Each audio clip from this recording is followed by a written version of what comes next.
पूरी दुनिया ने 12 जनवरी 98 का दृश्य देखा जब दिग्विजय सिंह ने मेरी हत्या का षड्यंत्र करके गोली चालन कराया और उसमें 24 किसान शहीद हुए, 150 किसानों को गोली लगी और सब तरफ से देश की बात उठी। लेकिन 66 मुकदमे हम पर दर्ज किए गए और 14 साल से वो मुकदमे लगातार हमारे ऊपर चलाए।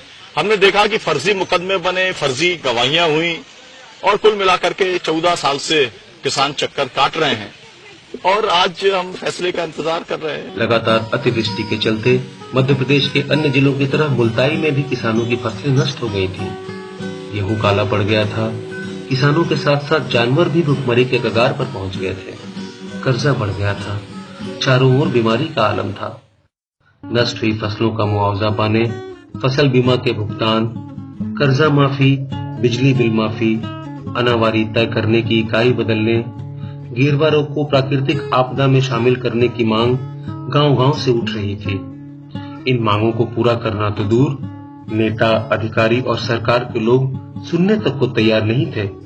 निराशा के इस वातावरण में किसानों ने आत्महत्या करने की बजाय संघर्ष करने का रास्ता चुना। 25 दिसंबर 1997 से मुल्ताई तहसील के सामने धरना शुरू किया।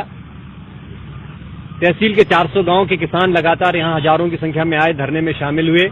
तो हमने 13 दिन धरना दिया मुल्ताई तहसील के प्रांगण में धरना दिया। तो उस धरने के अंदर 13 दिन धरना, 13वें दिन में हमारा तंबू तोड़ दिया किसानों का पुलिस ने। आधी रात में पुलिस आई, जेल मंत्री रामजी महाजन जी थे उस टाइम में, उनने पुलिस पलटन भेजी, तंबू तुड़वा दिया, किसानों को मार के भगा दिया। किसानों के पास में जो राशन के लिए पैसा धेला लेके गए थे, सुबह राशन लेके आएंगे, रात भर तंबू में बैठे, वो पैसे धेले भी सब पुलिसों ने छुड़ा लिए और मार के भगा दिए बाहर से। आंदोलन हमारा जारी रहा। एक सूरज उगने से और डूबने तक का एक बंद का आह्वान किया किसानों ने और उसमें गांव के अंदर बैलगाड़ी भी नहीं चली, साइकिल भी नहीं चली, पूरा क्षेत्र स्टैंड स्टिल था, सब कुछ शांतिपूर्ण चल रहा था। 11 जनवरी को जब मैं आंदोलन स्थल पे आ रहा था प्रमंडल से, तो ये थाने के जो पुलिसकर्मी हैं मुझे और मेरे साथियों को उठाकर ले आए। पुलिस वालों से पूछा मुझे क्यों गिरफ्तार किया जा रहा है, तो उन्होंने मुझे बेरहमी से मारना शुरू कर दिया। 10 बजे तक यहाँ पर मुझे टॉर्चर किया गया। एसपी ने मुझे बदतमीजी से कहा कि बहुत बड़ा तू नेता बन गया है, नंगा करके तुझे पीटा जाएगा तब ठीक रहेगा, बता सुनीलम कहाँ है। फिर एक कमरे में लॉकअप में बैठा दिया। एडिशनल कलेक्टर मिस्टर अवस्थी मेरे पास आए और उन्होंने कहा अनिरुद्ध, मेरे से बात की, उन्होंने कहा कि मैं आपको छोड़ना चाहता हूँ। मैंने उन्हें एडिशनल कलेक्टर से कहा कि अगर आप छोड़ना चाहते हैं तो हमें हमारे सभी साथियों को चारों को छोड़िए।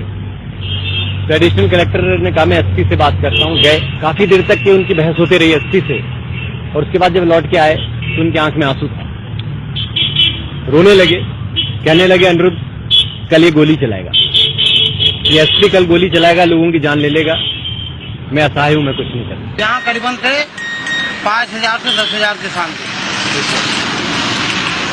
इसके बाद में हम लोग यहाँ देख रहे हैं कलेक्टर के रास्ता, लेकिन कलेक्टर नहीं आया और अचानक से आवाज आई और धड़ाधड़ गोली चालू हो गई। सरकार ने किसानों से बातचीत करने के बजाय दमन का रास्ता अपनाया। किसान आंदोलन को कुचलने और किसानों को सबक सिखाने के लिए कांग्रेस सरकार ने गोली चालन का षड्यंत्र किया। 12 जनवरी 98 को 2.5 घंटे तक गोलियां चलाई गईं, जिसमें 24 किसान शहीद हुए, 150 किसानों को गोली लगी। सभी ने एक स्वर में इस नरसंहार की निंदा करते हुए इसकी तुलना जलियांवाला बाग कांड से की थी। दोषी अधिकारियों पर हत्या का मुकदमा दर्ज करने की चौतरफा मांग होने